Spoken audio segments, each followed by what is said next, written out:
Hub Info, toujours au cœur de l'actualité. Mesdames et messieurs, bienvenue à suivre ces décryptages. Nous allons donc faire un petit commentaire ou même quelques faits qu'on va essayer un peu de partager avec vous qui font la une justement de ce mardi 13 janvier 2025 avec cette grande annonce depuis la ville de Goma. Joseph Kabila séjourne-t-il dans la ville de Goma ou soit il va bientôt là se rendre dans cette ville touristique.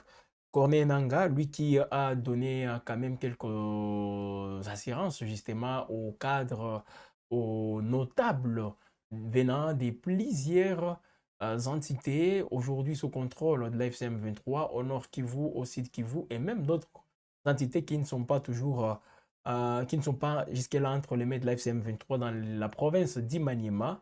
Eh bien, leurs notables ont été conviés justement à une cérémonie. C'était hier, lundi 12 janvier 2025, au musée d'Eimbi, le siège même du gouverneur militaire. C'est là où se trouve justement son bureau. Alors, on va revenir sur toutes ces annonces. Que pense Corneille Nangaa aux différents processus de paix, Luanda, Washington, Doha? C'est quoi aujourd'hui l'objectif de l'AFCM 23? Est-ce qu'il compte aller jusqu'à Kinshasa comme il le disait il y a de cela quelques mois? Eh bien, on va donc vous laisser suivre, mesdames et messieurs, ces propos. Mais bien avant, il y a eu aussi des combats, encore une fois. Hier, c'est mieux qu'on fasse un petit retour ou disons un petit rappel sur la situation d'hier, lundi. Les drones des forces armées de la République démocratique du Congo qui ont pilonné voilà une partie justement des Minembwe, toujours dans les sites Kivu, précisément dans les territoires d'Ouvira. Alors c'est aussi une annonce, mesdames et messieurs, qui est tombée au moment où on disait qu'il y a une accalmie qui règne. Des drones de l'armée congolaise ont donc bombardé hier lundi dans la matinée la localité de Mukoko. Mukoko dans les territoires des Fizi, une zone qui est sous contrôle des Twirwanéo. Les Twirwanéo, c'est cette branche qui s'est justement euh, qui qui s'est rangée voilà, aux côtés de l'FCM 23. Les Twirwanéo, c'était justement euh, hier, lundi, dans la matinée, selon bien sûr la société civile de Mukoko. Voilà, alors c'est aux environs des 6 heures et même toute la ville, ou disons toute l'entité justement est tombée dans une panique totale avec ces bombardements. Alors l'AFCM 23 qui a aussi alerté, accusant les forces armées de la République démocratique du Congo comme toujours d'avoir bombardé des zones densément peuplées. Alors les FARDC n'ont pas encore communiqué, mais ici on évoque des drones des forces armées de la République démocratique du Congo. Alors de l'autre côté, toujours dans cette région, si on avance un tout petit peu vers le nord, ou même beaucoup plus au niveau du lac Tanganyika, c'est mieux. Hein. Au niveau du lac Tanganyika, c'est justement cette interception. Toujours dans les territoires des Fizi, un autre bateau intercepté par l'armée, donc les FARDC et les Wazalendo sur le lac Tanganyika. En tout cas, c'est un autre, il faut le dire ainsi, parce que bien avant, il y a eu d'autres navires qui ont été justement interceptés par les forces armées de la République démocratique du Congo, toujours dans cette région. Alors, c'est depuis dimanche 11 janvier que les forces armées de la République démocratique du Congo et les Wazalendo sont en train justement des, euh, des procédés justement par ces interceptions. Alors, il s'agit du bateau Superbus qui s'est rendu à Bujumbura. Les bateaux étaient en destination du Burundi pour la réparation d'un acteur de la société civile. Alors, c'est une équipe de patrouilleurs qui a mis la main sur ces bateaux. Je dis bien les bateaux Superbus qui a quitté les ports privés de Kivovo les dimanches pour aller à Bujumbura avec à son bord 12 membres d'équipage. Alors, il a été intercepté par les services maritimes et FRDC et les Wazalendo en patrouille sur le lac Tanganyika vers Makobola, précise un autre acteur de la société civile. Donc, direction Makobola, avec beaucoup de mouvements, des mouvements justement de patrouille des forces armées de la République démocratique du Congo. Alors, dans ces contextes, toujours, mesdames et messieurs, l'AFCM 23 qui ne cesse aussi de demander au Burundi d'ouvrir les frontières pour que les Congolais aujourd'hui qui sont dans des conditions inhumaines, parce qu'il faut le dire ainsi, même la ministre aux Affaires sociales, Eve Bazaïba, qui était en mission au Burundi, elle-même a constaté l'état dans lequel se trouvent les Congolais. Alors déjà, l'AFCM 23 qui a donc demandé au Burundi d'ouvrir les frontières avec la RDC pour faciliter les retours volontaires, je dis bien les retours volontaires de quelques compatriotes. Alors, pour l'AFCM 23, ils ne sont pas dans l'idée de reculer selon Corneille Nangaa. Ils ne comptent même pas reculer ou même s'arrêter là où ils sont aujourd'hui. L'idée est d'avancer. Ils sollicitent même les soutiens, non seulement des cadres de l'AFCM 23 aujourd'hui qui sont dans les rangs bien sûr de ces mouvements, mais les soutiens de tous les Congolais, selon lui. C'était lors de la rencontre avec justement, on évoque 800 notables sous les thèmes unité, réconciliation, vivre ensemble. Donc hier, lundi 12 janvier 2026, au gouvernorat du Nord Kivu à Goma, les responsables de l'AFCM 23 ont donc rencontré les notables du Nord Kivu, Lubero, Massissi, Walikale, Nyiragongo, Rutshuru, ainsi que les délégations du Sud Kivu et du Maniema. Alors Corneille Nangaa, tout d'abord, il a rendu grâce pour une rencontre symbolique tournée vers la cohésion sociale, tout en rappelant justement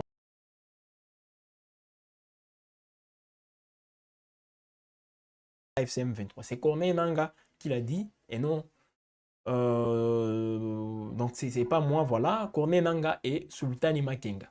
Alors, avant de parler justement de Joseph Kabila, parce qu'il a aussi évoqué les cas de Joseph Kabila, je vous laisse tout d'abord suivre Corneille Nangaa s'adressant aux membres, quelques cadres de l'AFCM 23 et d'autres membres de la notabilité des trois provinces, les Nord, les Sud Kivu et les Maniema. C'est dans cette séquence, mesdames et messieurs, de l'AFCM 23, leur cellule de communication, Corneille Nangaa qui s'exprime ici, tout comme Sultani Makenga, lui qui est le responsable de la branche armée de l'AFCM 23 appelée Armée révolutionnaire congolaise. Suivez.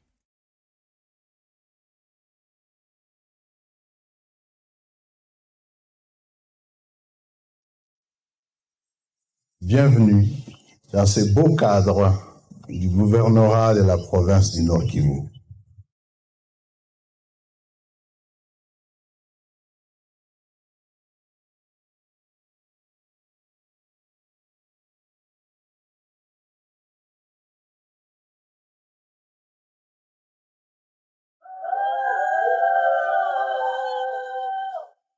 Bien entendu, je voudrais aussi pour cela rendre grâce à Dieu, le maître des temps et des circonstances, qui a permis que pour une fois, on soit à Goma, avec toute la notabilité partie de Lubero, Walikale, Massissi, Nyiragongo, Rutshuru, et même de certains territoires du Sud Kivu et du Maniema. Et qu'on se réunisse ici, à Goma, qui, jour pour jour, il y a une année, Goma était dans une sorte de poudrière. Mais qu'aujourd'hui, une année après, grâce à Dieu et grâce à nos forces de l'ordre de sécurité, mais grâce surtout à la participation de chacun, ça y est, tout kotunasinzia. Phénomène 40 voleurs à Ikotena. Tuerie, massacre permanent fusillade dans la ville, c'est devenu de l'histoire. Je voudrais d'abord, au nom du Conseil, vous féliciter pour la résilience. Ils ont bloqué nos salaires, ils ont bloqué les banques, ils ont volé nos épargnes. Ils continuent à voler d'une façon ou d'une autre. Ils nous ont tout bloqué, communication, électricité. Mais nous avons montré une année à la face du monde que nous sommes un peuple résilient, décidé à porter les changements jusqu'à sa fin. Le changement du Congo est en marche et nous demandons aux Congolais de prier pour nous parce que leur salut vient. La libération vient. 2026, ça sera l'année de la victoire.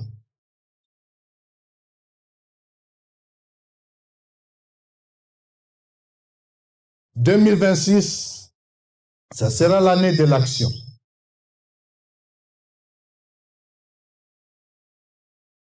Le seul verbe qui est devant nous, c'est avancer. Si vous attendez reculer, ce n'est pas nous. Notre vocabulaire, c'est avancer. Notre vocabulaire, c'est libérer. Notre vocabulaire, c'est amener la bonne gouvernance. Notre vocabulaire, aujourd'hui, c'est donner la dignité aux Congolais.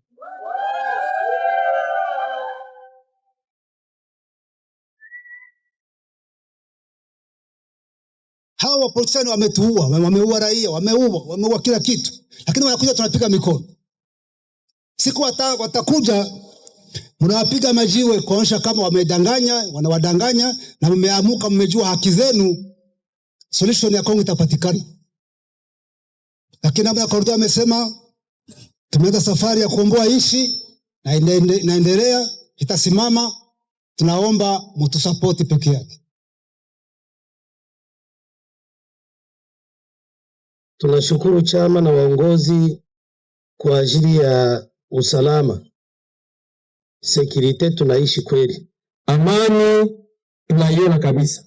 Population furahi kwa chama inaipenda kabisa.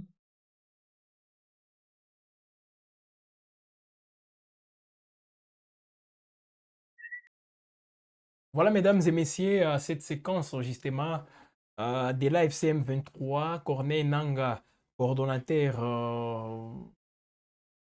politique de l'AFCM 23, et Sultani Makenga, coordonnateur militaire justement de ces mouvements.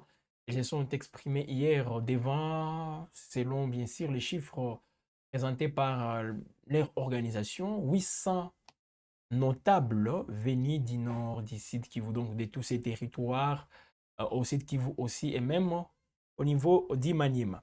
Alors déjà, vous-même, vous venez d'écouter Corneille Nanga ce qu'il dit, 2026. En tout cas, si vous attendez qu'une force a reculé, ce n'est pas l'AFCM 23, selon lui. Et vont justement avancer. Il est revenu aussi sur les processus, les différents processus d'épée comme vous venez de les suivre. Voilà, Washington, Doha, toutes ces histoires. Alors, c'est juste des racontards, selon lui, tout ce qu'on est en train de raconter. Comme qui dirait, ça ne concerne pas l'AFCM 23, mais ici, il faut tout de même préciser que l'AFCM 23 participe de manière active au processus de Doha avec le gouvernement de la République démocratique du Congo. Alors, de son côté, le chef de l'État congolais, Félix Tshisekedi, multiplie des rencontres, multiplie aussi des visites pour trouver, pour tenter de mettre en place un processus aussi politique avec toutes ces oppositions aujourd'hui qui sont souvent en exil, et même une opposition armée avec l'AFCM 23.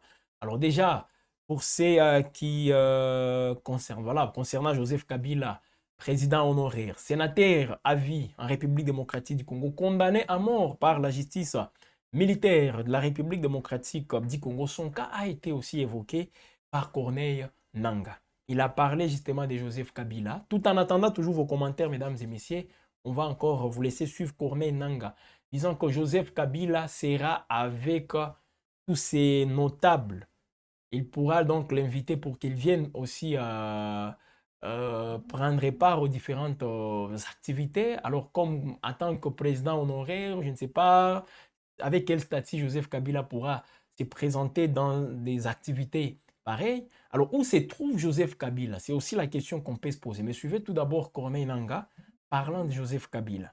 Il pourra, selon lui, venir et participer ou disons saluer tous ces notables. Alors, ça laisse poser beaucoup de questions. Est-ce qu'il est à Goma?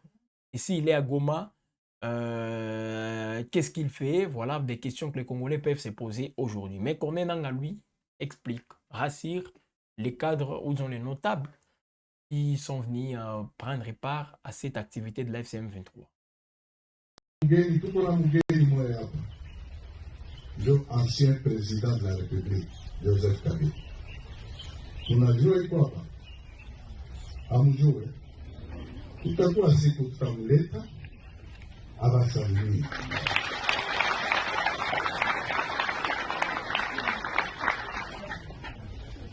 Iko sénateur a dit selon la Constitution. Mais baramtosha madara au Sénat. Baramtosha mandaya. Et pour faire ça, on utilise un autre congolais katangé. C'est ça, on le connaît. Si on dit, c'est pour nous diviser. Voilà, mesdames et messieurs, pour Corneille Nangaa, Kabila pourra venir aussi pour s'entretenir avec les notables. Alors, la question, où se trouve Joseph Kabila? D'autres disent, voilà, il est chez lui à Kinyogote et toujours dans les coins périphériques de la ville de Goma. Donc, tout ce temps, il est à Goma, voilà, et facilement, il peut venir même là au musée pour participer ou disons saluer toutes ces personnalités. C'est Corneille Nangaa, lui, personnellement, qui l'a dit hier, lundi 12 janvier 2026. Alors, qu'est-ce que vous pensez, mesdames et messieurs, de toutes ces grandes annonces? La FCM 23 qui ne compte pas s'arrêter juste à Goma. Donc, l'idée là de continuer même jusqu'à Kinshasa reste toujours d'actualité au sein du mouvement. Alors, c'est toujours les mots, ou soit avec les actes, ils sont en train d'y travailler pour y arriver. Alors, c'est pas à moi justement de répondre, mais ce sont des questions quand même qui peuvent nous pousser aussi à bien réfléchir. Alors, bonjour, chers frères, libérés d'aller où exactement? C'est Dieudonné Didier. Alors, Kaba Joe qui dit prions pour pion, voilà, il dit pion de Kagame, il dit que Nangaa c'est les pions de Kagame. Joël Kalambouni, vraiment c'est regrettable pour nous Congolais. Nangaa n'a pas suivi les discours de Kagame à Moscou. Il veut plutôt récupérer notre terre, mais les Nangaa et les autres vont payer. Voilà, c'est l'avis de Joël Kalambouni. Alors, il y a un discours, c'est vrai, de Paul Kagame qui devient de plus en plus viral. Alors, je peux vous rassurer que c'est un discours tenu au Bénin. C'était au Bénin et ce n'est même pas en 2025 ni en 2026. C'est un discours qui date de 2024, justement. 2024. Donc, quand il était là chez Patrice Talon, c'est là qu'il avait tenu justement tous ses propos.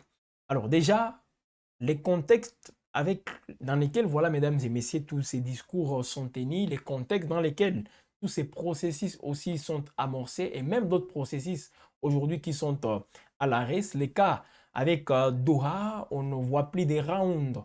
Il n'y en a plus, on ne voit même plus aussi les... bon, je ne peux pas dire un forcing, mais on ne voit plus même les médiateurs qataris aussi s'activer encore plus pour essayer un peu de ramener sur la table de discussion la partie congolaise et la partie AFC M23. Alors déjà ici, c'est le président Félix Tshisekedi qui multiplie des rencontres. Hier, il s'est rendu à Lomé, au Togo, où il s'est entretenu justement avec son homologue Faure Gnassingbé, qui est aussi dans cette médiation, parce qu'il y a beaucoup de médiateurs. Vous allez au niveau de l'Union africaine, avec la présidence tournante aujourd'hui de João Lourenço, qui s'est dit aussi médiateur. Donc, on a affaire au médiateur avec l'Union africaine, avec les Qatar, avec les États-Unis. Alors, déjà ici, c'est aussi dans les cadres pour le président Félix Tshisekedi de faire tout justement pour trouver des solutions dans cette crise dans l'Est de la République démocratique du Congo. Alors tout d'abord, il faut revenir au fait, depuis 2025, plus précisément au mois de mars, l'Angola avait annoncé son retrait du rôle des médiateurs dans la crise congolaise. L'Angola l'avait annoncé avec justement Faure Gnassingbé. Non, avec plutôt João Lourenço. Alors, l'Angola revient aujourd'hui dans les jeux diplomatiques. Nous sommes tous en train de les constater. Alors, avant ça, c'est d'abord Faure Gnassingbé avec le président de la République, comme vous voyez dans ces images, le chef de l'État qui s'est entretenu avec Faure Gnassingbé. Bien avant cela, c'était aussi le président angolais qui l'a réussi à des reprises. Voilà, il a réussi donc le président Félix Tshisekedi. Selon des sources de la présidence congolaise, le chef de l'État, Félix Tshisekedi, a soumis plusieurs propositions liées à la situation sécuritaire dans la partie est de la République démocratique du Congo. Kinshasa qui a tout d'abord pris acte sans décision immédiate. João Lourenço a également engagé des consultations avec d'autres acteurs, notamment l'ex-président congolais Joseph Kabila, qui s'est rendu fin décembre à Luanda. Voilà.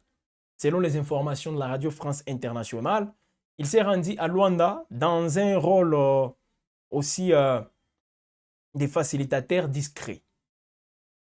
Alors, poursuivons toujours avec toutes ces révélations, mesdames et messieurs, avec surtout parce que ça fait partie de toutes ces séquences diplomatiques qui ne sont pas encore, disons, closes, parce que d'autres parties ont également été approchées par l'Angola. Cette dernière veut ainsi revenir au centre du jeu diplomatique dans la crise congolaise. Donc il y a aussi une volonté de l'Angola, parce que si l'Angola ne voulait pas, eh bien, on n'assisterait même pas à tous ces balais diplomatiques, justement, les déplacements secrets ou officiels. Donc, il y a lieu justement de voir aussi la bonne foi de l'Angola dans cette histoire. Alors, selon plusieurs sources, Luanda a multiplié ces dernières semaines les contacts avec presque toutes les parties prenantes dans la crise congolaise. Discrètement, le président angolais a réussi l'ancien président congolais Joseph Kabila. Voilà. Je rappelle, Joseph Kabila au pouvoir en RDC de 2001 jusqu'en 2019 au mois de janvier. La rencontre a eu lieu fin décembre. Donc, la rencontre Kabila-Lourenço a eu lieu fin décembre selon les proches de l'ancien président de la République, Joseph Kabila à Kabange. Alors, quelques jours plus tard, une autre délégation ici de l'entourage de Joseph Kabila a également été reçue à Luanda. Au cœur des échanges, la relance d'un processus politique. J'ai dit bien processus politique. Ça n'a rien à voir avec la diplomatie. Un processus politique plus large. Le camp Kabila a notamment mis sur la table la question de la condamnation à mort pour crime de guerre et trahison de l'ancien président, considéré comme un verrou à tout dialogue. Voilà. Donc ça reste parmi les revendications du camp Kabila. Kabila condamné à mort. Ok, si vous voulez qu'on amorce justement un processus de discussion directe, Kabila, Tshisekedi, Katumbi, Fayulu et d'autres, les Nanga et les autres, eh bien, pour les camps Kabila, ça passe tout d'abord par justement cette levée. Hein. Donc, qu'on arrive à mettre de côté les histoires-là de condamnation de Joseph Kabila. Alors, on évoque aussi des contacts avec l'AFC M23, mais aussi les églises congolaises, sans oublier les Qatar qui auraient été aussi contactés par la médiation angolaise. Parce que dans le même temps, la diplomatie angolaise a pris donc contact avec le groupe politico-militaire AFC M23. Des questions ont même été soulevées. Le coordonnateur de l'AFC M23, Corneille Nangaa, lui qui a avant-hier adressé une lettre au président angolais Joao Lourenço, demanda des clarifications sur la nature justement de l'initiative angolaise. S'agit-il d'un nouveau processus et quel avenir pour les processus de Doha? Alors, Luanda, donc la capitale angolaise, la médiation angolaise, a également échangé avec les évêques catholiques et les pasteurs protestants engagés dans une démarche de dialogue national appelée Pacte social pour la paix et le bien vivre ensemble en RDC de manière particulière et dans toute la région des Grands Lacs. Une rencontre est annoncée même cette semaine, si pas demain. J'ai dit, les évêques, donc la confession, la composante confession religieuse, Senko SCC, pourra donc se rendre aussi à Luanda ou même mener des discussions à distance avec le président angolais Joao Lourenço. Si pas demain, voire après-demain. Enfin, l'Angola a pris langue avec Doha afin de rassurer les Qatar sur l'essence et même la portée de cette démarche. Donc, Lourenço est en train d'endosser toutes ses responsabilités. Qu'il soit sollicité par Félix Tshisekedi ou pas, mais nous constatons tous que Lourenço s'implique directement dans l'affaire. Voilà. C'est aussi ça, mesdames et messieurs, l'engagement, hein, ou même, disons, c'est de la politique parce qu'on essaie un peu de contacter toutes ces figures. La plupart qui sont déjà au niveau des... ils sont en exil. Katumbi en exil, Joseph Kabila aussi en exil. Plusieurs figures des pros de l'opposition en République démocratique du Congo qui sont donc en exil. Sauf Fayoulou qui est là, Jean-Marc Abound qui est aussi au pays et d'autres opposants. Je ne sais pas s'ils ont les mêmes... comment dire... les mêmes ancrages avec Kabila, avec Katumbi. Mais on voit aussi les délices et Sanga qui sont toujours au pays. Voilà donc cette situation qui nous intéresse toujours, mesdames et messieurs. Nous sommes en train de voir, nous sommes en train aussi de revenir justement avec les détails en notre possession, avec tout ce que le président angolais Joao Lourenço est en train de faire. Qu'est-ce que vous aussi vous pensez, chers téléspectateurs? Voilà, nous sommes en direct sur Web Info Télévision et vos commentaires sont donc les bienvenus. Soki Kabila akomi na Goma ezali wanae. Soki Kabila akomi na Goma ezali wanae. Bon, comment vous le dites? C'est pas la première fois qu'il s'est rendu à Goma sous contrôle de l'AFC M23, rappelez-vous. La première fois, il avait même mené des consultations avec plusieurs couches sociopolitiques et il est toujours là, il est en vie. Et rien de grave, rien de mal ne lui est arrivé, que ce soit à Goma tout comme à Bukavu. Kabila est sécurisé par qui à Goma? Car en 2013, il avait défait les M23. Fulgence Soma. Ok, l'homonyme du monseigneur Fulgence Muteba, l'évêque de Lubumbashi. Kabila est sécurisé par qui à Goma? Car en 2013, il avait défait les M23. Alors, on aurait aussi appris qu'il a ses propres services de sécurité. Parce que partout là où il se déplace, que ce soit en Namibie, Mozambique, dans tous ces pays de l'Afrique australe, en Afrique du Sud aussi, il est protégé par qui?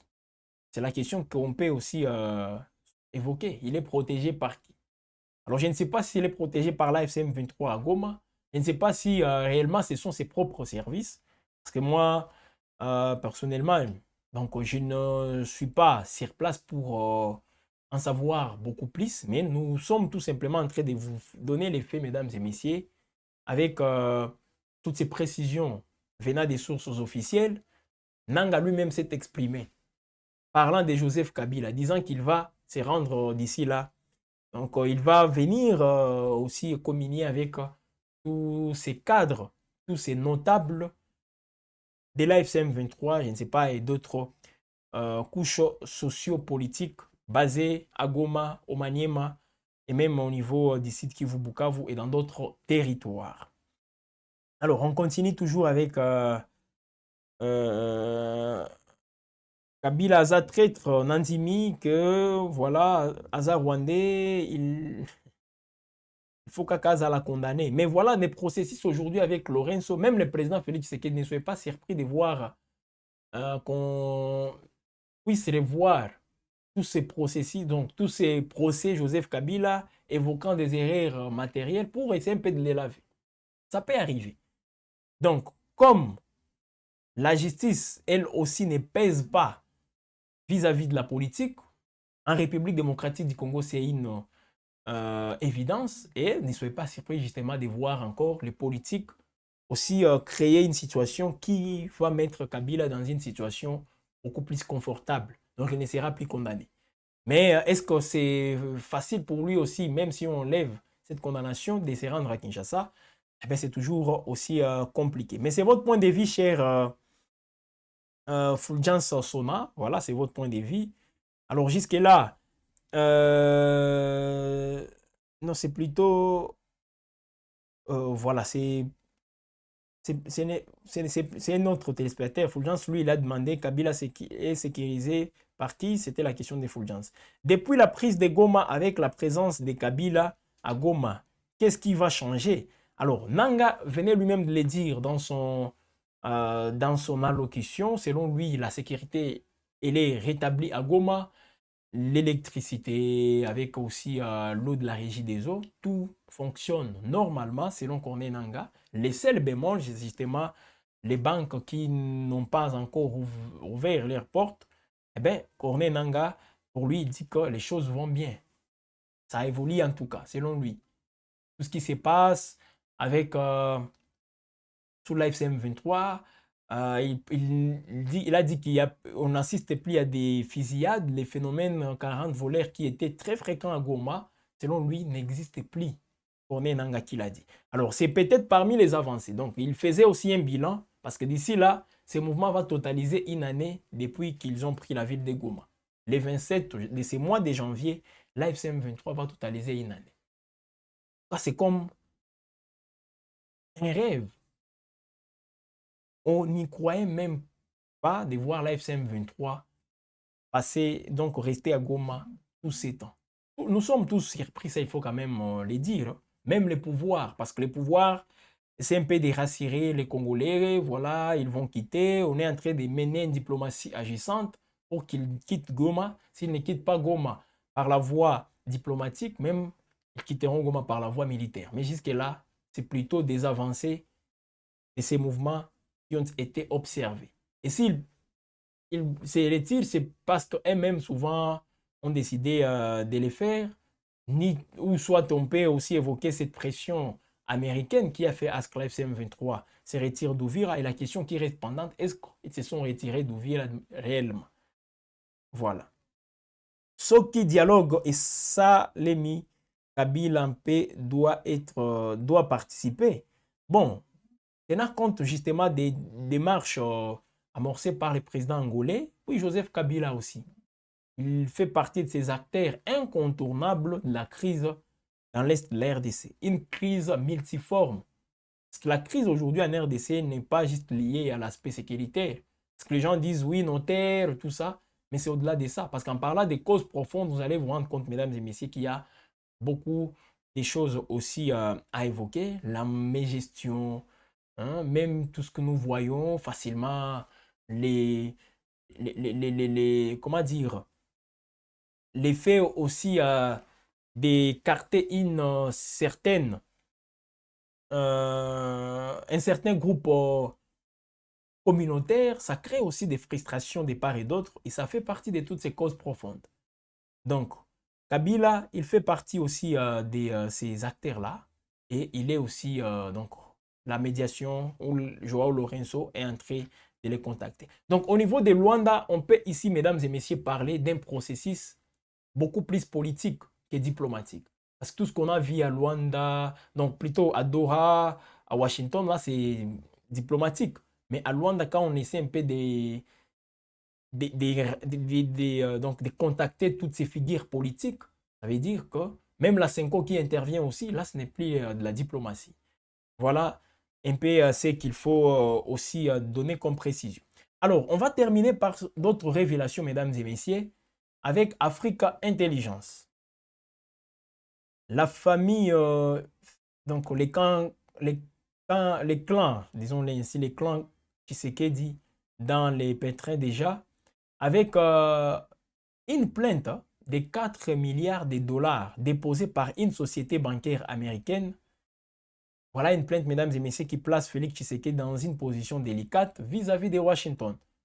Parce qu'il y a des accords bilatéraux et la RDC a signé avec Washington et d'autres accords de paix, mais également avec une connotation aussi économique signée avec le Rwanda sous la médiation américaine. Ici, on évoque des accusations de tentatives de corruption. Dans sa plainte, Pay Service accuse Julien Mbouyi Chikou d'avoir œuvré pour bloquer les versements de 20 millions de dollars. Celle-ci, cousine, Julie Mbouyi, pas Julien, Julie Mbouyi, une cousine du président Félix Tshisekedi, et alors directrice adjointe des cabinets au ministère des Finances. Elle aurait donc exigé en avril un pot de vin équivalent à 10% de la somme, soit des millions de dollars, afin de débloquer les paiements, selon Africa Intelligence. Une autre demande de corruption désormais examinée par la justice américaine aurait été formulée par Afi Badaga Mubagwa, conseiller du président en charge de l'économie, des finances, des portefeuilles et du commerce extérieur. Le directeur des cabinets présidentiels, Anthony Kinzo Kamole, est aussi soupçonné d'avoir en collision avec les ministres des Finances, Doudou Fwamba, justement, c'est l'actuel ministre des Finances, et si on ne précise pas si c'est Doudou Fwamba ou l'ancien ministre des Finances, Nicolas Kazadi, empêché donc les directeurs des cabinets auraient empêché voilà, une rencontre prévue avec Félix Tshisekedi à New York fin 2024. Il y a aussi cette entreprise, c'est d'ailleurs une banque, FinTech Pay Service, qui s'est tournée vers la justice américaine afin, bien sûr, d'attaquer pour violation des contrats l'État congolais, mais aussi des personnalités clés du pouvoir accusées des tentatives de corruption.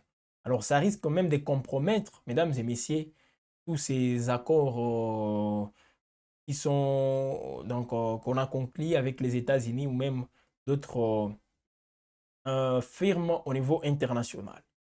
Voilà, il y a cette entreprise toujours avec Africa Intelligence qui évoque toutes ces précisions. Voilà, mesdames et messieurs, c'était aussi pour nous très important de finir avec toutes ces révélations. Alors, voyons voir ce que ça va donner. Alors, Joël Kalambouni qui pose une question. Si vraiment ils sont des Congolais, il faut aussi respecter notre président. Et s'ils sont sages, ils devaient arrêter des insultes et d'éviter de parler du régime de Kinshasa. C'est notre capitale. Ah, le régime de Kinshasa, alors, c'est l'avis de Joël Kalambouni. Alors, c'est aussi ça, donc, disons, c'est devenu une culture en République démocratique du Congo. Facilement, même si vous lisez ces commentaires, il y a des gens, parce que nous sommes ici en train d'informer, et comme nous donnons des informations, ou disons des faits qui ne racontent pas leur volonté, vous voyez, il y a des gens qui commencent à nous ingérer nous-mêmes. Donc, c'est ça aussi, c'est devenu une culture, malheureusement, dans ces pays. Donc, autant ils peuvent le faire, facilement à Kinshasa, les gens les font aussi sans pour autant tenir compte aussi de la personnalité de qui que ce soit. Partout, là où malheureusement c'est devenu une culture pour nous Congolais, malheureusement, j'ai dit bien malheureusement. Alors donc, il faut cesser avec ça, c'est très très important, cher Joël Kalambouni. Alors, s'ils sont vraiment congolais, respecter notre président, tout ça. Alors, qu'est-ce que vous pensez aussi de toutes ces révélations? Là, je m'adresse à vous, chers abonnés de Web Info. Qu'est-ce que vous pensez de toutes ces révélations des Africains Intelligence? Ici, il faut le dire, tout ce qu'on a conclu avec les Américains, ces accords-là, bilatéraux avec les Américains, risquent de connaître aussi un blocage. Parce que ces gens-là, toutes ces histoires sont examinées par la justice américaine.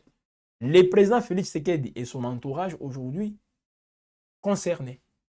Et la justice américaine y travaille déjà. Parce que c'est une banque aussi des Renault qui est allée porter plainte contre l'entourage du chef de l'État. Voilà. Et ce sont ces mêmes gens qui avaient entamé voilà, des discussions directes avec l'administration Trump. Mais aujourd'hui, ils sont accusés. Ça veut dire que ça risque, encore, même la confiance, elle est mise en danger déjà avec ces genres de révélations. Voilà, on est nous à la fin, mesdames et messieurs, de cette production sur Web Info. Voilà, je vous dis merci d'avoir été aussi nombreux en train de nous regarder. On ne peut que se fixer rendez-vous prochainement, mais nos programmes sont en continu. Souper, ce sont des émissions qui vont intervenir. Gaëtan Komé qui va faire son entrée avec un sujet très, très important. Parce que là, en République démocratique du Congo, il y a beaucoup de dossiers. Et nous, on est là pour éclairer l'opinion, pour vous vous présenter les faits, mesdames et messieurs, enfin, que vous puissiez aussi comprendre tout ce qui se passe. C'est aussi ça. Moi, je l'ai dit tous les jours, un peuple qui est informé, c'est un peuple qui a les pouvoirs. Et être informé, ce n'est pas avec des fake news qu'on nous amène souvent pour justement nous faire plaisir. Et après, qu'est-ce qui change? Voilà. Mauricio Rachidi qui dit bien merci. Merci aussi à vous d'avoir été là, comme tous ces milliers de téléspectateurs qui nous ont suivis. Merci encore une fois. Web Info reste la chaîne qui vous accompagne, la chaîne qui vous édifie. Alors, on se fixe rendez-vous, comme je le disais, prochainement. Merci à Faustin Mouiwa qui nous a réalisé. Merci à toute l'équipe Web Info derrière cette production. Restez toujours connectés, mesdames et messieurs, et surtout, abonnez-vous si c'est pour la première fois pour vous de nous suivre. Abonnez-vous, activez la cloche de notification pour être en alerte et surtout être informé chaque instant quand il y aura des nouvelles sur Web Info Télévision, car nous restons au cœur de l'actualité en temps réel.